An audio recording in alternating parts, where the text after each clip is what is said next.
So this is gonna be the final time I talk about this, like, ever, and after that I'm done. I'm making this video because it's my most requested video. People keep asking me. It still seems to be a hot topic. I guess that the Yahoo esports interview wasn't enough for people. Yeah, this is my thoughts on the PGR, of course, that I wasn't included on. And yeah, you can tell in the Yahoo esports interview I was very frustrated and emotional, but it is an emotional topic. PGR is very important to a player's career, sadly at least. And so I'm gonna try to approach it in a much more NAKAT manner, let's say.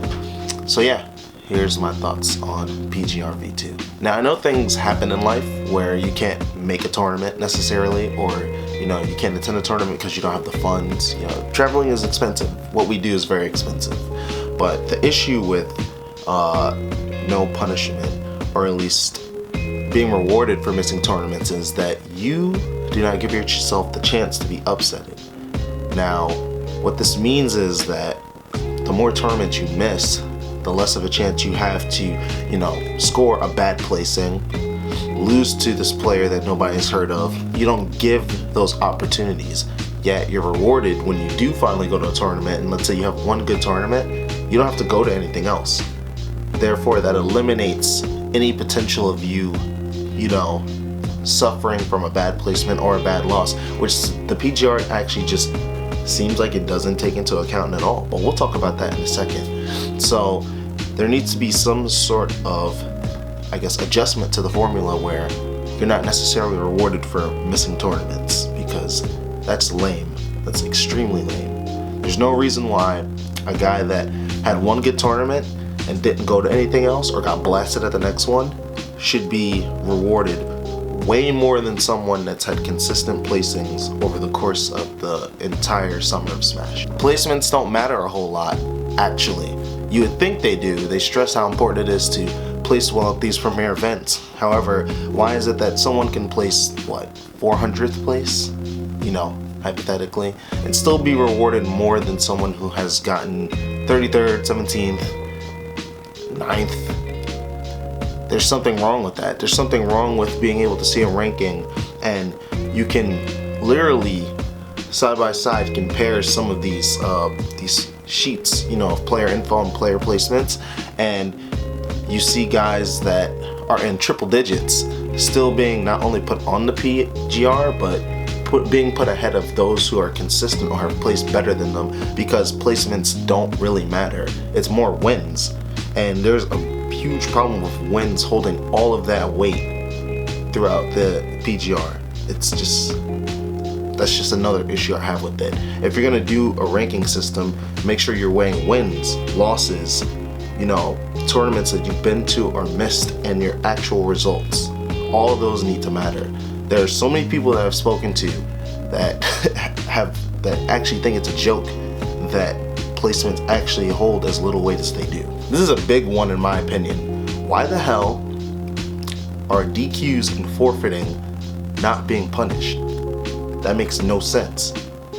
That's actually terrible. So you mean to tell me a guy can forfeit multiple tournaments and still get put on the PGR over someone who has not forfeited ever and ends up still placing better than them as well?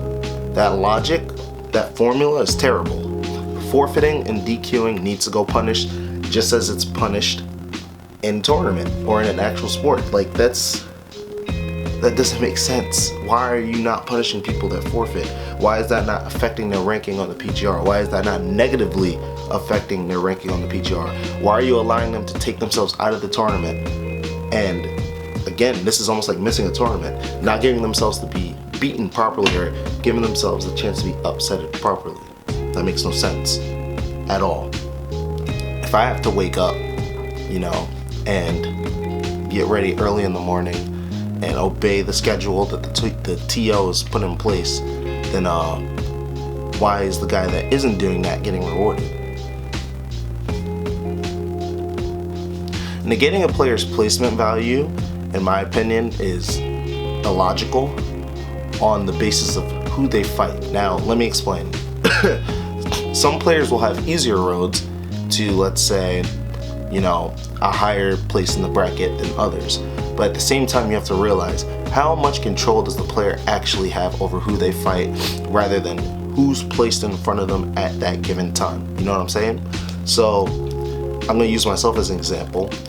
I won't name who, but some PGR staff, and this is completely like stupid. So many people agreed that this was the worst logic ever. That my 9th place didn't really mean anything due to me beating what? Zen-Yu, True Blue, C3PL. Like, it didn't mean anything. Now the thing is, I had to fight Ally, or would have fought an Ally, right out of pools. And he got upsetted. So I got punished because Ally got upsetted. Why? That makes absolutely no sense. I beat whoever was in front of me that got there, and they got there for a reason, because they were beating people. I beat whoever was put in front of me to get 9th. And you mean to tell me, because Cloud9 Ally got upsetted, that my 9th place means nothing? Not only is that disrespectful and a slap in the face, that's just terrible logic. It makes me feel like I can't depend on anybody that's making this ranking. Like, if you're actually gonna use that as weight for a placement, which you guys don't even consider placements that much at all to begin with, it's just trash, simply put. So a lot of people on the PG staff actually came to me, and after I made my series of tweets and they saw the Yahoo Esports interview, thanking me or agreeing with me, or even saying that they tried to change the way things were before the list was released or before the list was created, but they weren't listened to. And it just kind of baffles me, being that, you know, your own brand can go against something that it's creating. You know what I mean? So, you know, like, the panelists are their own separate thing. But even like 2 of the panelists agreed with me, thinking that what was going on was bogus. But if the majority of your staff, especially in person, is coming to me, thank you NAKAT for saying all those things about, you know, the PGR, man, I totally agree with you, yada yada, then there's an issue. And of course, it looks bad because it's the brand that you're representing going against its own creation. But if they feel something is rightfully wrong or someone's effing up, then they can't, I feel like they can't fully say it to the public, because it makes their brand look bad. But for them to come to me and tell me this is just a clear representation of that whatever method that you guys are using, you need to fix that. You actually need to change it up and make it into something that is way more credible, way more logical, and actually will accurately, or at least almost accurately, represent the true, you know, the true rankings of the community. Because right now, it looks like a circus show. And I'm not trying to be that guy that's like complaining or whining, and I actually think that I'm approaching this in a way better manner than when I was super emotional back then when I first got interviewed. But honestly, like, I'll say it again, whatever method is being used is just bad. It's just really bad. And the reason why it's so important is because sponsors and people are looking at this ranking and seeing it as, all right, this is what the Smash Sport community is right now. This is who we gotta look out for. When in reality, you guys shafted a couple players that should have definitely been on that list, but because of the method you used, they got robbed. And it's simply put, they got robbed. The logic of, you know, someone getting upsetted so you get punished, it's trash. It's terrible. The logic of someone DQing themselves or getting DQ'd or forfeiting a tournament and not being punished, it's trash. It's not good. Losses not counting as much, it's bad. Placements not counting as much, bad. So I'm guessing since the method you guys use is, you know, based off of wins, and I beat Kamamushi, I should just stay at home. Because if I miss any of these premieres, I'm not getting punished. Shit. I might as well just stay home and take my one win and get on that top 50. But I'm not gonna do that because you guys motivated the hell out of me, and I'm gonna go out and I'm gonna keep competing and doing things the correct way. But instead of seeing this as me trying to take a stab at the PGR, Try and see this as me speaking not only for myself, but for others in the community, top players, PG members alike, that have not only agreed with me, but also agreed that things need to change so that not only does this list come out fairly for players, but it also gives people a more professional and more reasonable outlook as to the Smash 4 talent that we do have and where it stands in the current rankings and in the current year.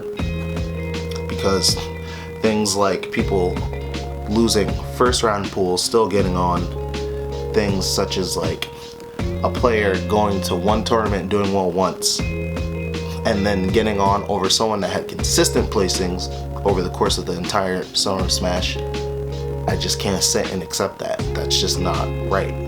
It's not good. And so that's my final message to you guys who keep asking me to make this video, and that's my final message to PG. Please fix it. Thank you.